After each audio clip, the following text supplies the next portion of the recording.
BCom part third, subject banking and financial management, paper second, banking and financial system का एक महत्वपूर्ण topic है भारत में संस्थागत साख की समस्याएं।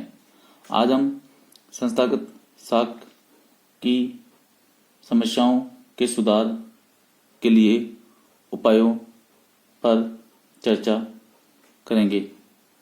Suggestion for improvement in institutional credit. ये विकासोन्मुख अर्थव्यवस्था के लिए उचित व प्रगतिशील साख व्यवस्था की आवश्यकता होती है।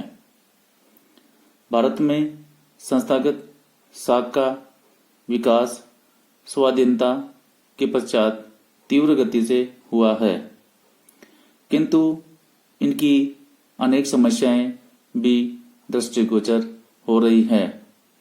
इन समस्याओं के सुझाव निम्नलिखित दिए जा सकते हैं।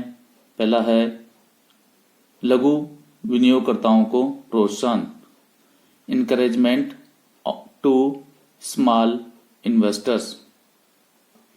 छोटी छोटी बचतों को गतिमान करने के लिए लघु विनियोगकर्ताओं को प्रोत्साहन देना आवश्यक है।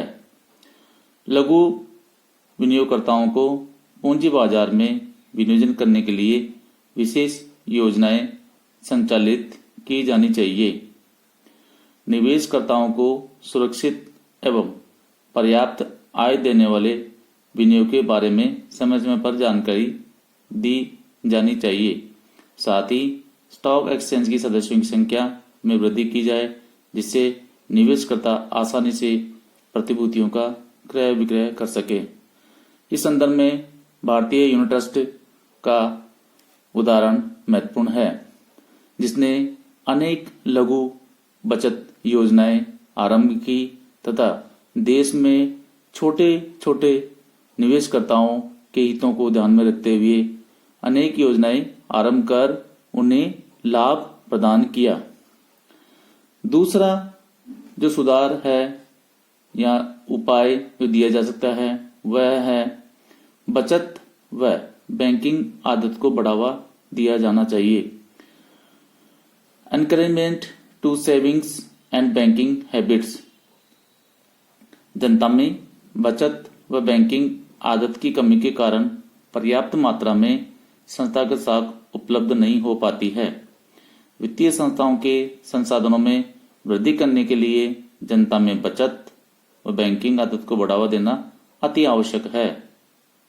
नवीन एवं आकर्षक बचत योजनाओं तथा त्वरित सेवाओं द्वारा जनता में बचत की प्रवृत्ति को बढ़ाया जा सकता है, ताकि जनता में नगद धनराशि रखने की प्रवृत्ति में कमी हो सके तथा बैंक जमाओं में अधिक वृद्धि हो।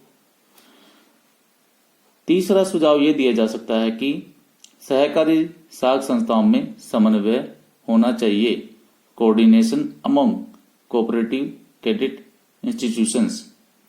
संस्थागत साख में सुधार के लिए यह आवश्यक है कि विभिन्न सहकारी साख संस्थाओं में सुदृढ़ समन्वय स्थापित किया जाए।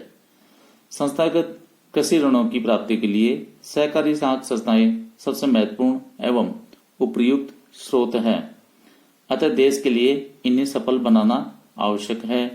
विभिन्न संस्थाओं में समन्वय स्थापित होने पर ही ये देश के विकास में अपना उचित योगदान दे सकेंगे। चौथा सुझाव इस प्रकार दिया जा सकता है कि प्रवर्तकों एवं अभिगोपन संस्थाओं में वृद्धि, increase in promoters and underwriting institutions. संस्थागत साख को सुदृढ़ करने के लिए आवश्यक है कि देश में प्रवर्तकों तथा अभिगोपन संस्थाओं की संख्या में वृद्धि की जाए। सुदृढ़ अभिगोपन संस्थाओं के माध्यम से जन विश्वास को हासिल किया जा सकता है तथा बचत व निवेश का उच्च स्तर और वांछित स्तर को प्राप्त करने में आसानी होती है। इसके अतिरिक्त स्पष्ट साख नीति का निर्धारण भी किया जाना चाहिए। देश में औद्योगिक साख व्यवस्था हेतु स्पष्ट साख नीति का निर्धारण आवश्यक है। स्पष्ट साख नीति के अभाव में औद्योगिक वित्तीय संस्थाओं को उचित दिशा निर्देश नहीं दिए जा सकते हैं।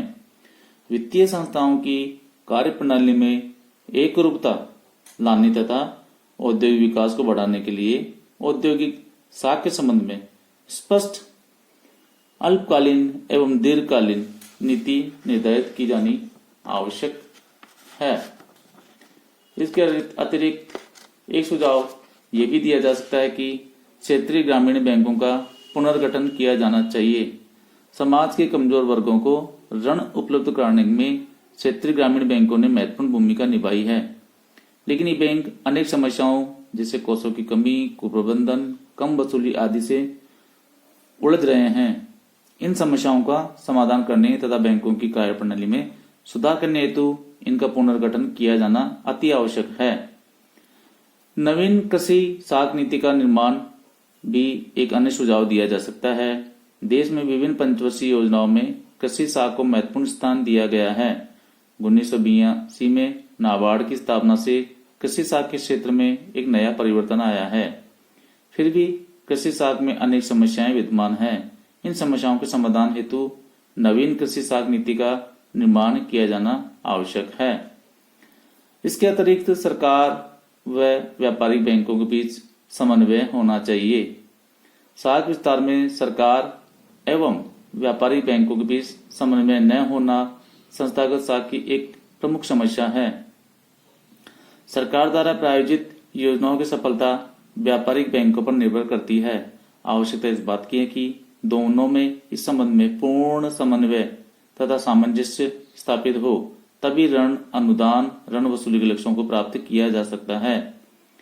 इसके अतिरिक्त ऋण संबंधी औपचारिकताओं में कमी की जानी चाहिए। संस्थागत साख व्यवस्था में ऋणी को अनेक प्रकार की औपचारिकताओं को पूरा करना पड़ता है। भारतीय कृषक निर्धन एवं अशिक्षित है, उसके लिए इन औपचारिकताओं को पूरा करना काफी कठिन है। यही कारण है कि आज भी ग्रामीण व्यक्तियों का झुकाव गैर संस्थागत क्षेत्र के प्रति अधिक है। आज भी गांव में महाजन या ऋणी उनके पास ऋणदाता के पास ये शीघ्रता से चले जाते हैं। ऋण स्वीकृति हेतु औपचारिकताओं में कमी करना संस्थागत साख के प्रति ग्रामीण जनता में जागरूकता उत्पन्न किया जा सकता है। साथ ही वांछित व्यक्ति को कम समय में ऋण उपलब्ध कराया जा सकता है। अतः आवश्यकता इस बात की है कि ऋण स्वीकृति हेतु औपचारिकताओं में कमी की जाए ताकि ऋण शीघ्रता से स्वीकृत हो तथा वांछित व्यक्ति को यथा समय ऋण प्राप्त हो सके।